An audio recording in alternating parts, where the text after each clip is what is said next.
Sir, Lok Sabha ಚುನಾವಣೆ ಸಮೀಪಿಸ್ತಾ ಇದೆ. ಮೈತ್ರಿ ಅಭ್ಯರ್ಥಿಯನ್ನಾಗಿ ಯಾರನ್ನ ಆಯ್ಕೆ ಮಾಡಿದ್ರಿ? ಸಲಹೆ ಏನು ಕೊಡ್ತೀರಿ ಸರ್ ಹೈಕಮಾಂಡ್ಗೆ? ಪಟ್ಟಿ ಯಾವಾಗ ಬಿಡುಗಡೆ ಆಗುತ್ತೆ ಸರ್? ಎಲ್ಲ ಪ್ರಶ್ನೆಗಳಿಗೆ ನಾನು ಉತ್ತರಿಸಲು ಸಮರ್ಥ ಅಲ್ಲ. ಆದರೆ ಬೆಂಗಳೂರು ಗ್ರಾಮಾಂತರ ಲೋಕಸಭಾ ಕ್ಷೇತ್ರಕ್ಕೆ ಡಾಕ್ಟರ್ ಮಂಜುನಾಥ್ರವರ ಹೆಸರು ಬಹುತೇಕ ಅಂತಿಮ ಆಗಿದೆ. ಆದರೆ ನಮ್ಮ ರಾಷ್ಟ್ರೀಯ ನಾಯಕರು ಅದಕ್ಕೆ ಪಟ್ಟಿಯನ್ನು ಅನುಮೋದನೆ ಮಾಡಿ ಬಿಡುಗಡೆ ಮಾಡಬೇಕು.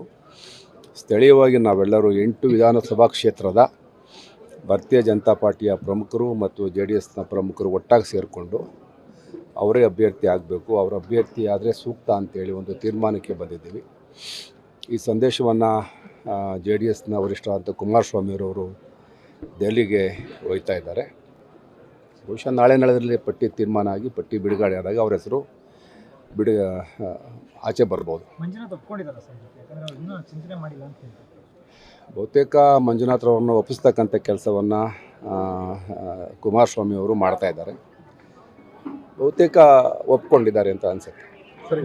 ಯಾವುದೇ ರೀತಿಯ ಗೊಂದಲ ಇಲ್ಲ.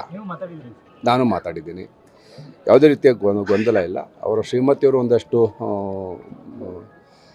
ಪ್ರಾರಂಭ ದಿನಗಳಲ್ಲಿ ಸ್ವಲ್ಪ ಅಳಕನ್ನು ವ್ಯಕ್ತಪಡಿಸ್ತಾ ಇದ್ದರು. ಈಗ ಕುಮಾರಸ್ವಾಮಿಯವರು ಆ ಜವಾಬ್ದಾರಿ ತಗೊಂಡಿದ್ದಾರೆ. ಈಗ ತಾನು ನಾನು ಕುಮಾರಸ್ವಾಮಿಯವರು ಕೂಡ ಮಾತಾಡ್ಕೊಂಡು ಬಂದೆ. ಬಹುತೇಕ ಒಪ್ಕೊಂಡಿದ್ದಾರೆ. ಅಭ್ಯರ್ಥಿ ಖಚಿತ, ಅದರಲ್ಲಿ ಯಾವುದೇ ಗೊಂದಲ ಇಲ್ಲ. ಏನೂ ಇಲ್ಲ. ಈಗ ನಮ್ಮದು NDA JDS ಮತ್ತು BJP ಎರಡು ಮಿತ್ರ ಪಕ್ಷಗಳು ಒಮ್ಮತದ ಅಭ್ಯರ್ಥಿಯನ್ನು ಆಯ್ಕೆ ಮಾಡಾಗಿದೆ. ನಾನು ಇಲ್ಲಿ ಸ್ಥಳೀಯವಾಗಿ ರಾಜ್ಯ ಮಟ್ಟದಲ್ಲಿ ರಾಜಕಾರಣ ಮಾಡಬೇಕು ಅಂತಿರೋನು. ಹಾಗಾಗಿ ನಾನು ಪಾರ್ಲಿಮೆಂಟ್ಗೆ ಹೋಗಬಾರ್ದು ಅಂತೇಳಿ ಮೊದಲಿಂದನೂ ಕೂಡ ನನ್ನ ನಿಲುವು ಅದೇ ಆಗಿದೆ. ಕಾರ್ಯಕರ್ತರು ಮುಖಂಡರುಗಳು ಅವರ ಅಭಿಪ್ರಾಯವನ್ನು ವ್ಯಕ್ತಪಡಿಸ್ತಾಯಿದ್ರು. ಆದರೆ ನಾನು ವೈಯಕ್ತಿಕವಾಗಿ ರಾಜ್ಯದಲ್ಲಿ ಇರಬೇಕು ಅಂತ ಅಂದ್ಕೊಂಡಿದ್ದೀನಿ. ಹಾಗಾಗಿ ನಾನೇ ಖುದ್ದಾಗಿ ಹೋಗಿ ಮಂಜುನಾಥ್ ಅವರನ್ನು ಒಪ್ಪಿಸಲಿಕ್ಕೆ ನನ್ನ ಪ್ರಯತ್ನ ಕೂಡ ನಾನು ಮಾಡಿದ್ದೀನಿ. ಹಾಗಾಗಿ ನಮ್ಮೆಲ್ಲರ ಒಮ್ಮತದ ಅಭ್ಯರ್ಥಿ ಡಾಕ್ಟರ್ ಮಂಜುನಾಥ್ ಅವರು. ಮಂಜುನಾಥ್ ಅವರ ಕ್ಷೇತ್ರವೇ ಬೇರೆ, ರಾಜಕೀಯನೇ ಬೇರೆ. ಈ ಒಂದು ಅವರ DK ಬ್ರದರ್ಸ್ ಅವರ ವಿರುದ್ಧ ಅಥವಾ ಅವ್ರ ಕೈಲಿ ಸಾಧ್ಯನಾ? ಅಲ್ಲ ಸರ್, ಇದ್ರ ಜೊತೆಗೆ ಕಾಂಗ್ರೆಸ್ನವರು ಟೀಕೆ ಮಾಡುವಂಥದ್ದು. ಇವರು ವೈದ್ಯಕೀಯ ಕ್ಷೇತ್ರದಲ್ಲಿ ಡಾಕ್ಟರ್ ಆಗಿದ್ದರು, ರಾಜಕೀಯ ಮಾಡ್ಲಿಕ್ಕೆ ಆಗುತ್ತಾ? ಆಪರೇಷನ್ ಮಾಡ್ತಾರೆ, ಆದರೆ ರಾಜಕೀಯನೇ ಬೇರೆ ಅಂತೇಳಿ. 224 ಜನ ಶಾಸಕರ ಪೈಕಿ ಭಾಳಷ್ಟು ಜನ ಡಾಕ್ಟರ್ಗಳಿದ್ದಾರೆ, ಡೆಂಟಲ್ ಡಾಕ್ಟರ್ ಇದ್ದಾರೆ, ಬೇರೆ ಬೇರೆ ಡಾಕ್ಟರ್ಗಳಿದ್ದಾರೆ. ಬೆಂಗಳೂರು ಗ್ರಾಮಾಂತರ ಲೋಕಸಭಾ ಕ್ಷೇತ್ರದಲ್ಲೇ ಡಾಕ್ಟರ್ MLA ಆಗಿದ್ದಾರೆ ಕುಣಗಲ್ನಿಂದ. ಹಾಗಾಗಿ ಇದ್ಯಾಕೆ ನೀವು ಈ ಥರ ಎಲ್ಲ ಅಸಂಬದ್ಧವಾಗಿ ಕೇಳ್ತೀರಿ? ಡಾಕ್ಟ್ರುಗಳು ಯಾರೂ ಇಲ್ಲವೇ ಇಲ್ವಾ? ಏನು ಪಾರ್ಲಿಮೆಂಟಲ್ಲಿ ಭಾಳ ಜನ ಡಾಕ್ಟರ್ಗಳಿದ್ದಾರೆ.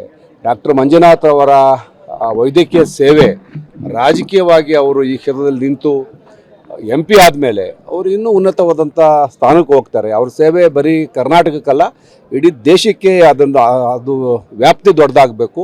ಆ ನಿಟ್ಟಿನಲ್ಲಿ ನಾವು ಒಬ್ಬ ಸೂಕ್ತ ಅಭ್ಯರ್ಥಿಯನ್ನು ಆಯ್ಕೆ ಮಾಡಿದ್ದೀವಿ. ಅವ್ರ ಮೇಲೆ ಏನು ಆಪಾದನೆ ಮಾಡ್ತೀರಿ? ಅವ್ರೇನು ಭ್ರಷ್ಟರು ಅಂತೀರಾ? ಅವ್ರೇನು ಲೂಟಿ ಹೊಡೆದವ್ರೆ ಅಂತೀರಾ? ಅವ್ರ ಬಗ್ಗೆ ಏನಿದೆ ಆಪಾದನೆ ಮಾಡಲಿಕ್ಕೆ? ಮಂಜುನಾಥ್ ಅವರು ರೀಚ್ ಆಗ್ತಾರೆ. ನೀವೆಲ್ಲ ಇದ್ದೀರಿ, ಮಾಧ್ಯಮಗಳಿವೆ, ನೀವು ರೀಚ್ ಮಾಡ್ತೀರಿ. ನಮ್ಮೆಲ್ಲ ಕೆಲಸ ಅದೇನೆ. ಈಗ ನೀವು ಪ್ರಶ್ನೆ ಕೇಳ್ತಾ ಇರೋದೇ ಮಂಜುನಾಥ್ ಅವ್ರು ರೀಚ್ ಆಗಬೇಕು ಅಂತ. ಮಂಜುನಾಥ್ ಅವರು ಆಪರೇಷನ್ ಮಾಡ್ತಾರೆ, ನಾನು ಆಪರೇಷನ್ ಮಾಡೋಕ್ಕಾಗುತ್ತಾ? ಹಾಗಾಗಿ ರೀಚ್ ಮಾಡೋ ಕೆಲಸ ನೀವು ಮಾಡ್ತೀರಿ. ಯಾವ ಒಲ್ಲದ ಮನಸ್ಸೇ ಇಲ್ಲ ರೀ. ಈಗ ಒಂದು ಕ್ಷೇತ್ರದಿಂದ ಇನ್ನೊಂದು ಕ್ಷೇತ್ರಕ್ಕೆ ಬರುವಾಗ ಆಲೋಚನೆಗಳು ಮಾಡ್ತಾರೆ. ಅವರು ಕೂಡ ಬೇಕೇ ಬೇಡವೆ ಅಂತ ಯೋಚನೆ ಮಾಡ್ತಾರೆ. ನಾವು ಮಂಜುನಾಥ್ ಅವ್ರಿಗೆ ಹೇಳಿದ್ದೀವಿ, ನೋಡಿ ಸರ್, ನೀವು ಇಷ್ಟು ವರ್ಷ ಕರ್ನಾಟಕದಲ್ಲಿ ಹೃದಯ ಸಂಬಂಧಪಟ್ಟಂಥ ವಿಚಾರದಲ್ಲಿ ಭಾಳಷ್ಟು ಕ್ರಾಂತಿಯನ್ನು ಮಾಡಿದ್ದೀರಿ. ಅದರ ಒಂದು ಮುಂದುವರಿದ ಭಾಗ ದೇಶಕ್ಕಾಗಬೇಕು ಅಂದರೆ ನೀವು ಮುಂದೆ ಪ್ರಧಾನಮಂತ್ರಿಯವರ ಜೊತೆ ಕೆಲಸ ಮಾಡಬೇಕು. ಅವರ ನೇತೃತ್ವ ಸರ್ಕಾರದಲ್ಲಿ ಒಂದು ಭಾಗ ಆಗಬೇಕು ಅಂತ ನಾವು ಕೂಡ ಆಶಿಸ್ತೀವಿ. ಆ ಒಳ್ಳೆ ದಿವಸ ಮಂಜುನಾಥ್ ಅವ್ರ ಮುಖಾಂತರ ಬರ್ಬೋದು. ಅವರು ಕೂಡ ಕೇಂದ್ರದ ಮಂತ್ರಿ ಆಗ್ಬೋದು. ಇದೆಲ್ಲ ಮುಂದಾಲೋಚನೆ ಇಟ್ಕೊಂಡು ನಾವು ಅವ್ರಿಗೆ ಇಲ್ಲ, ನೀವು ನಿಮ್ಮ ಕಾರ್ಯಕ್ಷೇತ್ರ ಬದಲಾಯಿಸ್ಕೋಬೇಕು, ಆಯಿತು ನೀವು ರಿಟೈರ್ಡ್ ಆದ್ರಿ ವೈದ್ಯಕೀಯ ಕ್ಷೇತ್ರದಲ್ಲಿ, ಈಗ ರಾಜಕೀಯ ಕ್ಷೇತ್ರಕ್ಕೆ ಬನ್ನಿ ಅಂತ ಕೇಳ್ಕೊತಾ ಇದ್ದೀವಿ. ಕ್ಷೇತ್ರದ ಸಂಘಟನೆ ಹೇಗಿರುತ್ತೆ ಸರ್ ಮುಂದೆ? ನೋಡ್ತಾ ಇರೋಣ ಇನ್ನೊಂದು 3 ದಿವಸ ಹೆಂಗಿರುತ್ತೆ ಅಂತ. ಸಂಕ್ರಾಂತಿ ಆದ್ಮೇಲೆ ರಾಜಕೀಯ ಪರಿಸ್ಥಿತಿ ಆಗುತ್ತೆ. ಈಗ ಒಂದು 4 ದಿವಸ ಈಗ ಮಳೆ ಆಗಬೇಕಾಗಿತ್ತು, ಆಗಲಿಲ್ಲ. ಬೇಸಿಗೆ ಬಿಸಿಲಿದೆ, ಆಗುತ್ತೆ. ಏನು ಮಾಡ್ತೀರಾ? ಕಾಲ ಸರ್ ಈಗ ಒಂದಷ್ಟು ಹಾಗೆ ಜನ ಆಗುತ್ತೆ. ಹಾಲಿ ಸಂಸದರಿಗೆ ಟಿಕೆಟ್ ಇಲ್ಲ ಕಾಲ ಅಂತ ಹೇಳಿ. ಕಾಯ್ತಾರೆ. ಹಾಲಿ ಸಂಸದರಿಗೆ ಟಿಕೆಟ್ ಕೊಡ್ತಾ ಇಲ್ಲ ಅಂತ ಹೇಳಿ ಪ್ರತಾಪ್ ಸಿಂಹ ಅವ್ರಿಗೆ ಟಿಕೆಟ್ ನಮ್ಗೇನ್ ಗೊತ್ತಾ, ನಾವೆಲ್ಲ ಅಲ್ಲ ನಮ್ ಸರ್, ಬೆಂಗಳೂರು ಗ್ರಾಮಾಂತರ ಅಲ್ಲ ಸಂಸದರು ಬೆಂಗಳೂರು ಗ್ರಾಮಾಂತರ ಕೆಲಸ ಮಾಡಿದೀವಿ ಅಂತ ಅವರೇ ಒಂದ್ ವಿಚಾರ ರೀ, ಫೇಸ್ಬುಕ್ ಲೈವ್ ಅಲ್ಲಿ ಅಳು ತೋಡ್ಕೊಂಡಿದ್ದಾರೆ ಅವರು. ನಾನು ಅದಕ್ಕೇನು ಉತ್ತರ ಕೊಡೋಕೆ ಹೋಗೋದಿಲ್ಲ. ನನಗೆ ಗೊತ್ತಿಲ್ಲ ಇನ್ನೂ ರಿಸಲ್ಟ್ ಆಚೆ ಬಂದಿಲ್ಲ, ಯಾರು ಆಯ್ಕೆ ಆಗಿದ್ದಾರೆ ಆಗ್ತಾ ಆಗಿಲ್ಲ ಅಂತ. ಅದಕ್ಕೆ ಹಲವಾರು ಮಾನದಂಡಗಳಿವೆ. ಭಾಳಷ್ಟು ಹೊಸ ಮುಖಗಳನ್ನು ಬದಲಾಯಿಸ್ತಾ ಇರ್ತಾರೆ ನಮ್ಮ ಕೇಂದ್ರದ ನಾಯಕರು. 28 MP ಗಳಿದ್ರು ಕಳೆದ ಬಾರಿ. ಈ ಸಾರಿ ಬಹುತೇಕ MP ಗಳು ಇರಲ್ಲ.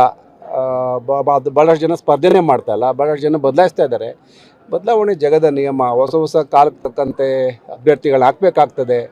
ಇಲ್ಲೂ ಅಷ್ಟೇ, ಭಾಳ ಏನಿವತ್ತು ಈ ಕ್ಷೇತ್ರದ ಏನು MP ರವರು ಭಾಳ ಮೆರೀತಾ ಇದ್ದಾರಲ್ಲ, ಅವರೇ ಸಾರ್ವಭೌಮ ಅಂತೇಳಿ ಇವತ್ತು ರೋಡಲ್ಲಿ ಎಣ್ಣೆ ಕುಡಿಸ್ಕೊಂಡು, ಪಾರ್ಟಿ ಮಾಡಿಸ್ಕೊಂಡು, ಸೀರೆ ಹಂಚ್ಕೊಂಡು, ಕುಕ್ಕರ್ ಹಂಚ್ಕೊಂಡು ಅವ್ರು ಕೆಲಸ ಮಾಡಿದರೆ ಪ್ರಾಮಾಣಿಕವಾಗಿ ಇಷ್ಟೆಲ್ಲ ಏನು ಬೇಕಾಗಿತ್ತು? ಅಲ್ಲ ರೀ, ಇವತ್ತು ರಾಜ್ಯ ಸರ್ಕಾರ ಇವತ್ತೆಲ್ಲ ನಮ್ಮ ಜನ ನಮ್ಮ ತಾಲೂಕಲ್ಲಿ ಪ್ರತಿನಿತ್ಯ 106 ಬೋರ್ವೆಲ್ ಕೊರಿಸ್ತಾ ಇದ್ದಾರೆ. ಏನು ಕಾರಣ ಅಂದರೆ DK ಶಿವಕುಮಾರ್ ಅವರು ಒಬ್ಬ ನೀರಾವರಿ ಸಚಿವನಾಗಿ ತೆಗೆದುಕೊಂಡಂಥ ತೀರ್ಮಾನ ಇದೆಯಲ್ಲ, ನಮಗೆ ಉಪಯೋಗ ಆಗದೆ ಕರ್ನಾಟಕದ ನೀರು ನಮ್ಮ ಕರ್ನಾಟಕಕ್ಕೆ, ಅದು ಚನ್ನಪಟ್ಟಣ ತಾಲೂಕು ಉಪಯೋಗ ಆಗದೇನೆ ಆ ನೀರನ್ನು ತಮಿಳ್ನಾಡಿಗೆ ಹರಿಬಿಟ್ಟು ಈಗೆಲ್ಲ ಭಾಷಣ ಮಾಡ್ತಾರಲ್ಲ, ಇದಕ್ಕೆಲ್ಲ ಉತ್ತರ ಜನ ಪಾರ್ಲಿಮೆಂಟ್ ಚುನಾವಣೆಯಲ್ಲಿ ಕೊಡ್ತಾರೆ. ನಮ್ಮ ತಾಲೂಕಿನ ಕೆರೆ 15 ವರ್ಷದಿಂದ ಬತ್ತೋಗಿರಲಿಲ್ಲ, ಇವತ್ತೆಲ್ಲ ಬತ್ತೋಗಿವೆ ಅಂತ ಅಂದರೆ ಅದಕ್ಕೆ ಕಾರಣ DK ಶಿವಕುಮಾರ್ ಅವರು ನೀರಾವರಿ ಸಚಿವರಾಗಿ, ಮತ್ತು ಇಲ್ಲಿನ ಸರ್ಕಾರ, ಇಲ್ಲಿನ MP ಅವರು ಅದಕ್ಕೆಲ್ಲ ಉತ್ತರ ಕೊಡಬೇಕಾಗ್ತದೆ. ಅವ್ರ ದುಡ್ಡು, ದೌರ್ಜನ್ಯ, ದಬ್ಬಾಳಿಕೆ, ಏನು ತೋಳ್ಬಾಲ ಎಲ್ಲ ಮತವಾಗಿ ಪರಿವರ್ತನೆ ಆಗುತ್ತಾ ನೋಡೋಣ. ಮೈತ್ರಿ ಸಮಾವೇಶ ಯಾವಾಗ ನಡೆಯುತ್ತೆ? ಕುಮಾರಸ್ವಾಮಿ ಅವ್ರು ಕೇಳಿದೆ, ಇವಾಗ ಮೈತ್ರಿ ಸಮಾವೇಶ ನಾವೆಲ್ಲ ಮಾಡಬೇಕು, ಎರಡು ಪಕ್ಷ ಜನರು ಕೂಡ ಅದಕ್ಕೆ ಕಾಯ್ತಾ ಇದ್ದಾರೆ ಅಂತೇಳಿ. ಅವ್ರು ನಾಳೆ ಡೆಲ್ಲಿಗೆ ಹೋಗಿ ಬಂದ ತಕ್ಷಣ ಡೇಟ್ ಫಿಕ್ಸ್ ಮಾಡುವ ಅಂತ ಹೇಳಿದರೆ ಮಾಡ್ತೀವಿ, 2-3 ದಿವಸದಲ್ಲಿ ಮಾಡ್ತೀವಿ. ನಿಮ್ಮ ರಾಜಕೀಯ ವೈಮನಸ್ಸುಗಳೆಲ್ಲ ಮರೆತೋಯ್ತು. ರಾಜಕೀಯವಾಗಿ ಯಾವುದೇ ವೈಮನಸ್ಸು ಇರಲಿಲ್ಲ.